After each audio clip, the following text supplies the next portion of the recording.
Halo semua, jumpa lagi di Nyambung, program podcast di YouTube dan Spotify, tempat di mana kita bisa membicarakan isu-isu politik dan sosial di sekeliling kita.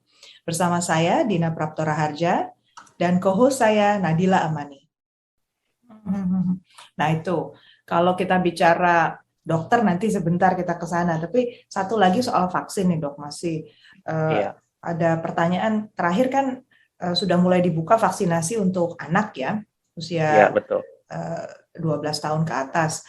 Kalau saya sendiri sih masih termasuk yang bertanya-tanya ya, seberapa siap anak-anak usia segitu untuk menerima vaksin seperti itu dari segi badan. Apalagi ini kan tetap masih ada uji coba ya sifatnya ya, Mm-mm, jenis mm-mm, vaksinnya.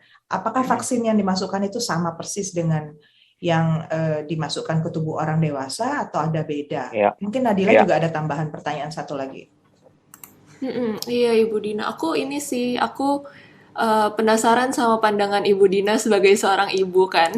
Aku mau menanya juga nih sama Bu Dina, gimana sih sebenarnya mungkin perasaan Ibu Dina yang punya dua anak yang masih kecil-kecil nih bisa menggambarkan perasaan ibu-ibu di seluruh Indonesia, Bu Dina, gimana rasanya soal vaksinasi anak ini? Jadi malah tanya ke saya nih.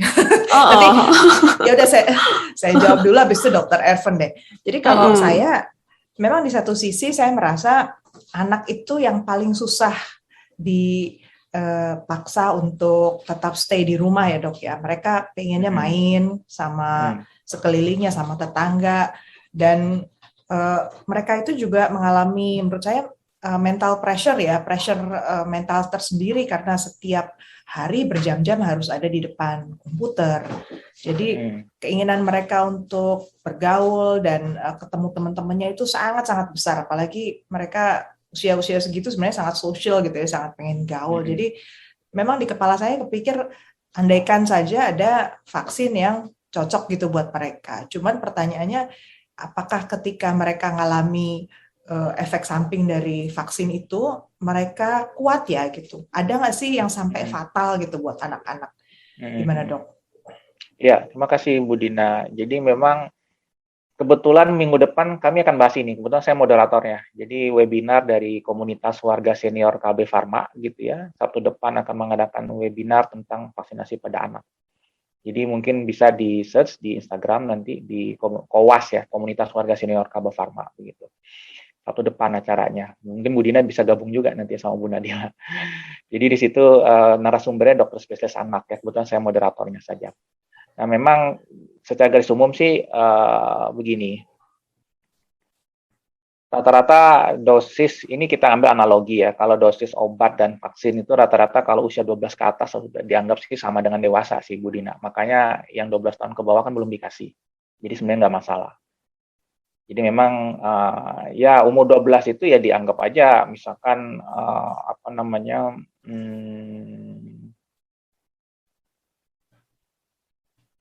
sekitar 30-an, dia sekitar 34-an kilo, 40 kilo gitu ya. Nah itu dia sudah dianggap ya harusnya nggak masalah gitu ya.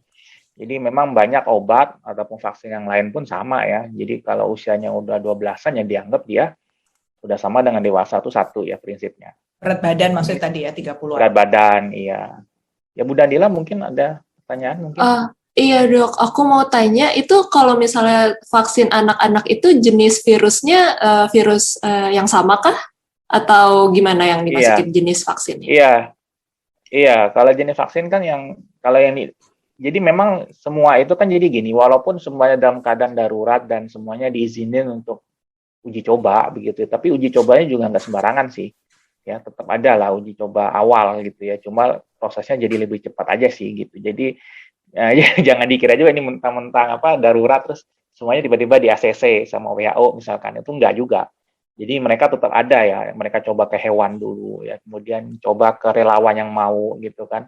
Pasti ada dari sampel yang kecil ke sampel yang besar, kemudian mereka awasin efek sampingnya, mereka data itu pasti.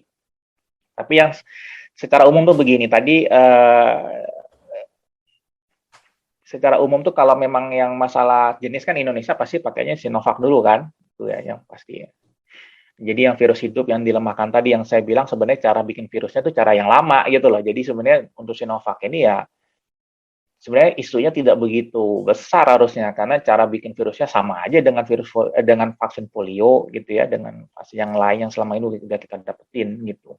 Dan pasti kan ada yang kena efek samping juga kan, pasti ada yang vaksin polio juga bayi ada yang efek kena. Nah, itu jadi persentase pasti kecil tuh satu. Kedua, kalaupun terjadi sesuatu, makanya tadi saya bilang selalu harusnya tadi ada dokter anak, ya, ada ambulan, ada oksigen, ada nebu, ada obat anti alergi, ya itu yang penting. Salah satu epinefrin juga yang penting gitu ya. Yang kalau misalkan kalau dia alergi shock anafilaktik, tensinya turun drop gitu, epinefrin bisa naikin gitu. Sebenarnya selama dia alergi berat pun kalau penanganannya cepat dan tepat harusnya nggak masalah ya. Cuma memang seringkali kalau dia sudah alergi, memang beberapa ahli menyarankan di Amerika, misalnya FDA bilang kalau bisa jangan lagi vaksinasi kedua, entah itu ganti vaksin atau apa. Jadi memang intinya gitu, Bu Dina dan Bu Nabila, memang yang paling penting kalau ditanya, apa sih yang paling penting, justru bagi saya 5M yang paling penting. Jangan lupa like podcast ini kalau kalian menikmati diskusinya, komen apabila kalian punya pertanyaan atau pendapat, dan subscribe agar kalian tidak ketinggalan episode nyambung setiap minggunya.